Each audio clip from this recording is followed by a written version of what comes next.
Special Representative of the Chairperson of the African Union Commission for Somalia, Ambassador Suef Mohammed El Amin. I commend the bravery, determination, and sacrifices of the Somali and African Union forces in contributing to peace and security in the country.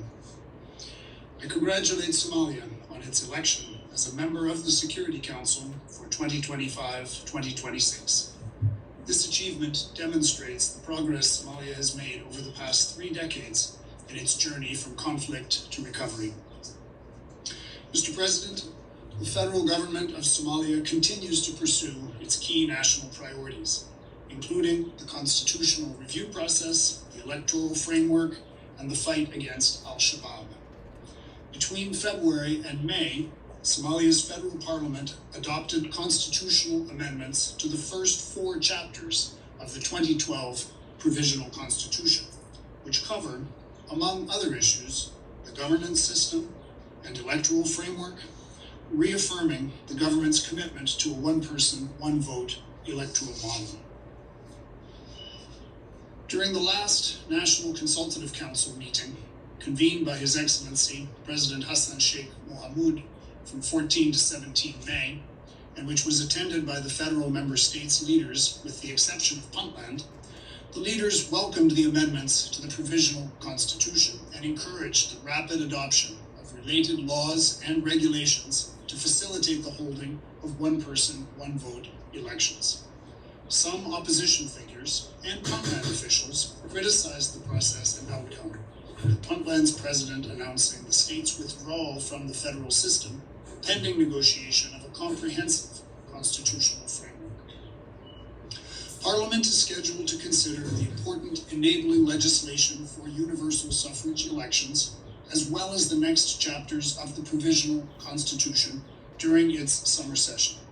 The next phase of the constitutional review will address complex issues such as power and resource sharing under Somalia's federal model.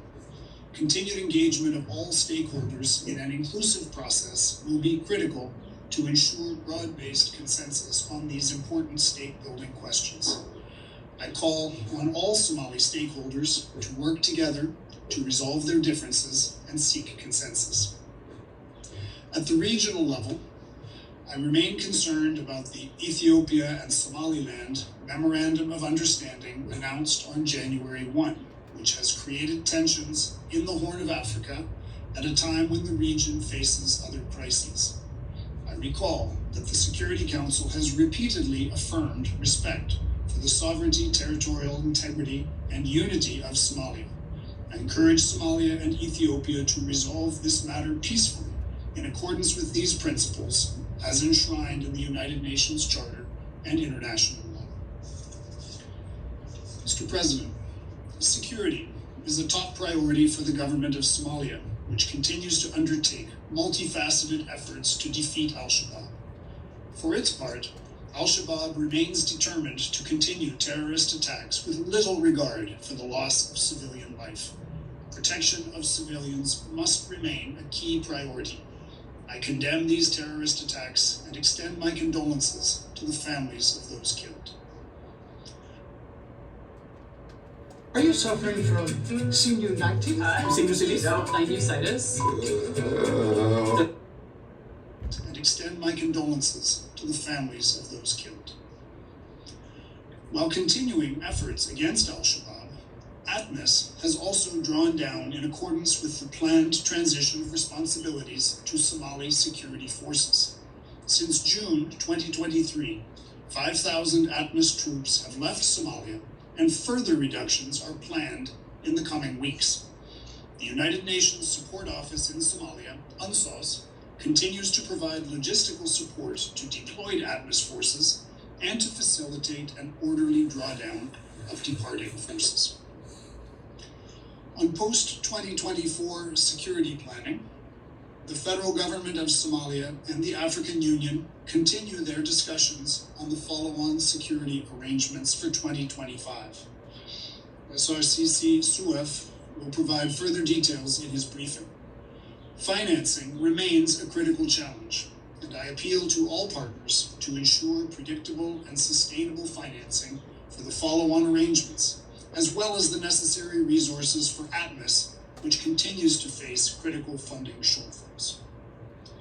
Mr. President, on women, peace, and security, I note the commitments made in its revisions of the Provisional Constitution that enabling legislation should include quotas to guarantee women's political participation and meaningful representation in decision-making.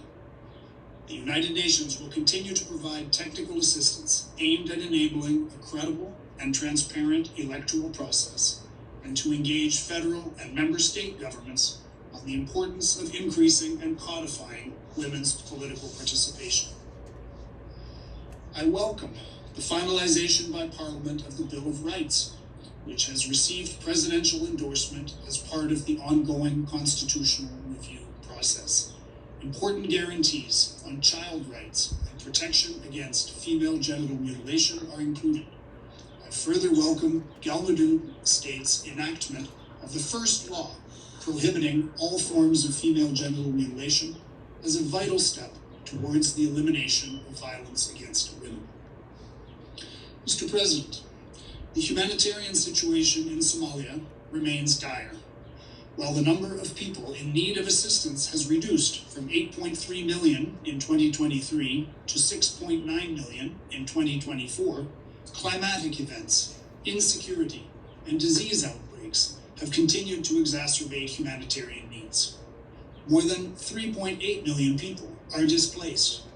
The 2024 Somalia Humanitarian Needs and Response Plan requires $1.6 billion US. But as of June 23, it is only 24% funded. I urge international partners to provide the necessary funding to ensure assistance for those most in need. Somalia's humanitarian and development challenges are intensified by climate shocks. To address these challenges, investments to strengthen the longer-term resilience of communities, infrastructure, and economic recovery are essential. At the current rate, the impact of climate change is outpacing our ability to support adaptation and humanitarian response. Climate change also intensifies social tensions and conflicts, particularly in rural areas where livelihoods are highly dependent on natural resources. Mr. President, regarding the federal government of Somalia's early May letters to the Security Council requesting the transition from UNSOM to the country team, the United Nations is in discussions with Somali authorities to determine the modalities and timeline for the transition. Since I assumed my duties on 23 May, I have met the senior Somali leadership, including President Hassan Sheikh Mohamud, the Prime Minister, Deputy Prime Minister, and Foreign Minister, among others, on this matter, to hear how the United Nations can best support Somalia's priorities going forward.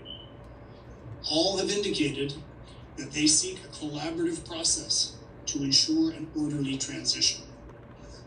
As requested by Somali authorities, a joint federal government of Somalia and United Nations technical committee, led by senior officials on both sides, has been established to take forward the planning process.